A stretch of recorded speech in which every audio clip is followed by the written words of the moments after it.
June 2025 marked 1 year that I've trained in Okinawan Kobudo under Sensei Juan Benavidez. In this video, I'm going to share my experience thus far. So to preface all of this, when it comes to my martial arts background, I actually made a full-length documentary detailing my martial arts journey from when I was a kid to pretty much about where I'm at now. So if you guys want to know a little bit more about my journey, check out that video. I'll put the link in the description below. What I love about the video is not only does it cover my martial arts journey, but it covers the stories of many of the amazing martial artists that I came across.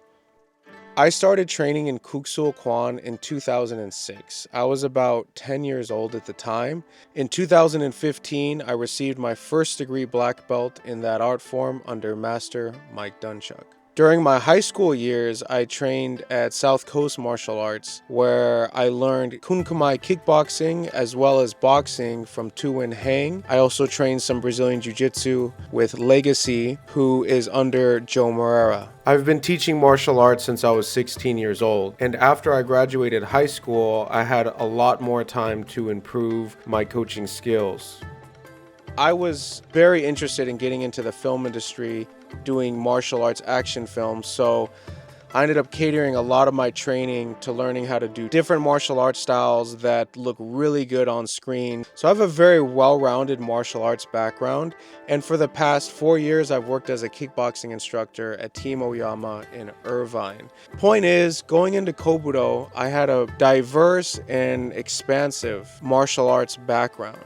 With that said, Okinawan Karate and Kobudo have presented movements that are different from anything that I have trained before. So, what is Okinawan Kobudo? Ko means ancient, Budo means martial arts. So the idea is that the ancient martial arts were often weapons. Kobudo is the practice of using various weapons from Okinawa as well as southern China. There's movements that are native to the islands of Okinawa and the Ryukyu Kingdom, but also has a heavy influence from southern Chinese martial arts. So, who is Sensei Juan Benavidez? Sensei Juan Benavidez was born in Brownsville, Texas.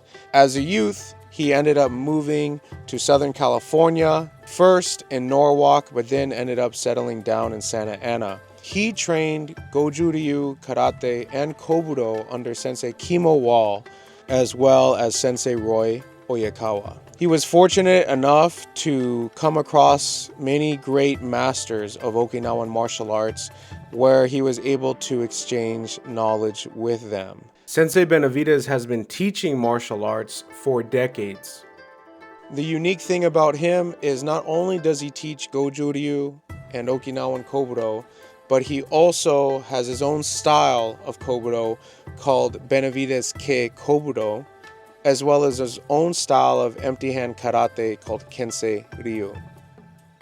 One day I decided to purchase a photo scanner. I started scanning a lot of albums that I had in my house. I ended up coming across an album of me and my brother training in karate under Sensei Benavidez. Before I even trained in Okinawan, at the age of 4, I actually trained with Sensei Benavidez in his garage. My parents decided to put me and my brother into his classes, so we actually did train with him for a short period of time, but we lost touch. I asked my mom what his full name was, I looked him up, and I ended up connecting with him on Facebook. That next week, we ended up going out to eat lunch. Then the following week after that, I interviewed him on his story. We stayed in touch after that interview. We would meet for breakfast, we would have conversations on the phone. I ended up documenting some of his katas very early on at the Okinawan Martial Arts Studio. However, I did not start my training under him until June of 2025. It was an interesting time for me because I had a torn labrum in my hip. It was a pretty debilitating injury, but I was able to walk through the motions and learn Kobudo. It was a lot less demanding on that part of my hip. Okinawan teaches a variety of different weapons, so weapons training is not unfamiliar to me. At brown belt, we learned a staff form as well as 10 staff techniques, and at first degree black belt we learned another more advanced staff form. Kuk Sool's staff movements come from Chinese martial arts. And the interesting thing when comparing Chinese martial arts and how they use the staff versus Okinawan Kobudo is that in Chinese martial arts, about 90% of the time, you're holding the staff at the end. This makes the staff much more of a long-range weapon with movements that you could also use for the spear. In Okinawan Kobudo, it is quite the opposite. 90% of the time, you are holding the weapon in the center, and 10% of the time, you're holding the weapon at the end. The movements are closer range than if you were to hold it at the end the majority of the time. One thing that I think is cool about that is that you have a completely different arsenal of techniques that you would use when you hold the weapon in the center the majority of the time versus holding it at the end. And I even taught myself a staff form that was a Shaolin staff form. Honestly, I don't really think any style is better than the other. They both utilize the different grips. It just comes down to the context and when you use those grips. And being forced to do so many katas involving the staff in Okinawan Kobudo, it's made me a lot better at utilizing the weapon and just understanding it overall.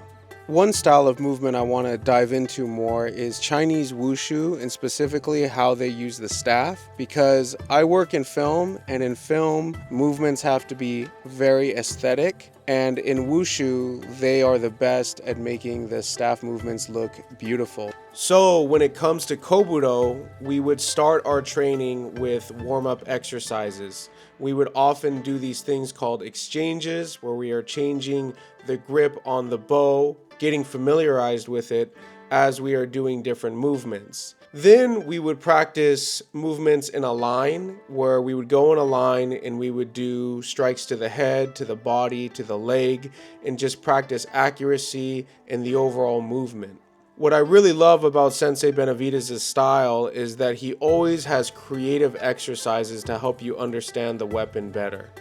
The majority of our training thus far has been learning kata. Sensei once told me that at one time he had over 100 katas, the majority of which he had developed himself. Now he teaches 55 katas in his Kobudo system. He teaches a wide range of weapons, such as the bow, or also known as kon, the yeku, which is an Okinawan boat oar, the tonfa, the kama, also known as the sickle, sai, the sansetsukon, which is a 3-section staff, the kua, which is a potato hoe, utsubo, which is essentially a staff that has another small section of wood attached to it, the nunti spear, the teko, similar to brass knuckles, the tinbei shield, often paired with the rochin, the nunchaku, and the jo, which I think is a perfect weapon to teach beginners.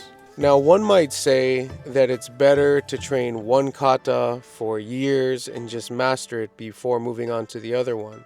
And Sensei had told me that sometimes that's how it was taught in the old days. But his method is he teaches you many katas, and you don't have to perfect one right away. In fact, you end up returning to it time and time again. Personally, I like this because it helps me not feel that monotony of doing the same thing over and over again in training. And as an instructor, I try to be consistent with the things that I teach, but not overly repetitive, because as a student, that can get really boring. In our Kobudo system, we have classical katas as well as kihon katas. Now, the majority of the classical katas are forms that have been around for a long time, and most Kobudo schools train these same forms. For example, you have forms like Shion no kun and Shushi no kun. Those are just two, but there are many more.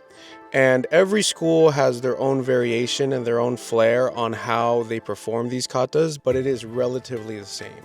When it comes to kihon katas, for Benavidez Kei Kobudo, Sensei developed his own basic katas. He dedicated those katas to some of the most famous families of Kobudo. There's 3 prominent ones. He also named the katas after various martial arts masters that inspired him. He tries to emulate their movements. He taught us about 3 Kihon katas and 1 classical kata in the beginning.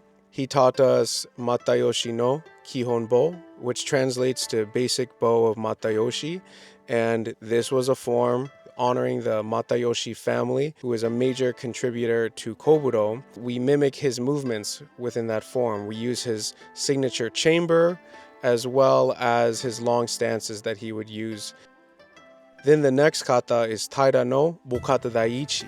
That kata is dedicated to Taira Shingen, who, as he got older, had a lot of injuries, including a really bad knee injury, so he had to change his style to adapt for his own mobility or lack of mobility. We do the same in our form. It's shorter Suriashi steps and powerful movements that chamber at the waists.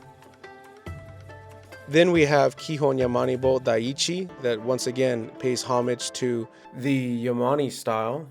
That movement has a lot of exchanges and what we call fluid bows, which is a movement that is 2 blocks in a fluid motion followed by a counterattack. We have those 3 katas, but then we also have a classical one Sensei Benavidez developed called Monti Bo. And Monti refers to the martial artists that would train at the gates of Shuri Castle in Okinawa. So it was kind of honoring those people, and he developed that kata as well. We did not move on from those 4 katas until Sensei saw that we had a decent level of competency and knowledge.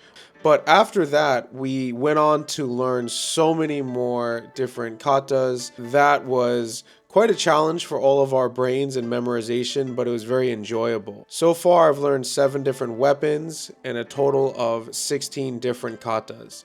It's nowhere near the 55 katas, but it's a good start. Beyond just practicing the kata, we have bunkai. And bunkai translates to application or breakdown. And essentially, the way that we learn bunkai is we train a kata first, and then Sensei goes over the applications of every single movement in that kata. So he did it for all of his basic katas, his intermediate, his advanced ones, as well as some of the classical katas that have been done for hundreds of years.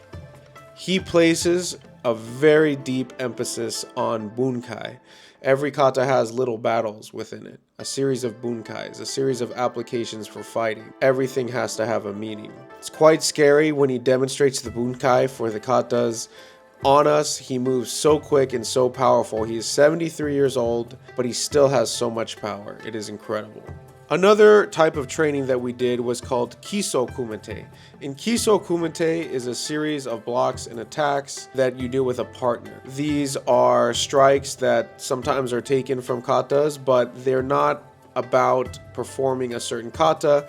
They're just about performing different attacks and defenses and doing it with a partner so you can really understand what that offensive movement is or what that block is for. We also learned what is called Rensoko Bunkai, and that is performing the blocks and attacks from a kata with a partner. This one is really cool because it brings the kata to life, really helps you understand the movement on a deeper level, and you know every single movement in the kata and why it's in the kata. There's a video of Sensei Benavidez performing a Rensoko Bunkai with his student Max. They are doing Shon no Kun, and the precision of their movements as well as their form is incredible. I do feel that what a lot of traditional martial arts is often lacking in our modern day is some sort of live sparring or live drilling format that allows you to really understand how to react in a very spontaneous way, attacking and defending. And I believe that is one of the best ways to be able to translate your skills into real fighting. There are some people that do Kobudo tournaments where they like spar with the weapons, but it has its limitations. Nothing is as good as the real thing. It's just the problem is the real thing will cause even more injuries than the sport. But the sport allows people to at least practice some of the techniques, to at least understand the movements on a deeper level. That's why we have sparring. Every martial arts master has an element of genius within them, and that is evident with Sensei Benavidez. He has a lot of innovative and really creative methodologies and exercises for training in martial arts. He told me that he would train with he He called it the iron bow, but what he would do is he would fill a pipe with sand so that the bow was extremely heavy, and he would practice katas and movements like that for hours. He also had us do this really fun exercise where there was multiple people scattered in a space, and you had to move around them and strike their bows in a very creative, live, and spontaneous fashion while traveling from point A to point B. That was really cool because it allows for a lot of free movement that's not just restricted to kata. He also has a really good way of finding the bunkai in old forms, and his bunkai seems pretty accurate to probably what the original bunkai was at the time, and I really appreciate that. He's a true martial artist that is obsessed with training. So as a part of my own learning with Kobudo, I've passed some of the knowledge that I've learned onto my students. It is true that through teaching you learn so much more about the art, and that's something I'm very grateful for. I appreciate that Sensei Benavidez is very open-minded. He once told me that, what did you really do in martial arts if you didn't contribute to the art form, if you didn't add something to it, if you didn't bring that sort of innovation and that ingenuity that you have into the art form? And I agree with him 100% on that, and I think that's a beautiful sentiment. I want to immortalize him, and I want his knowledge to be passed down for generations. I also plan on passing down what he taught me to many of my students for years to come. He's a very special master and an incredible human being. I feel honored to be his student. It's only been 1 year of training so far, but I have a feeling that there is many more to come. Thank you for watching this video and for following along with my journey.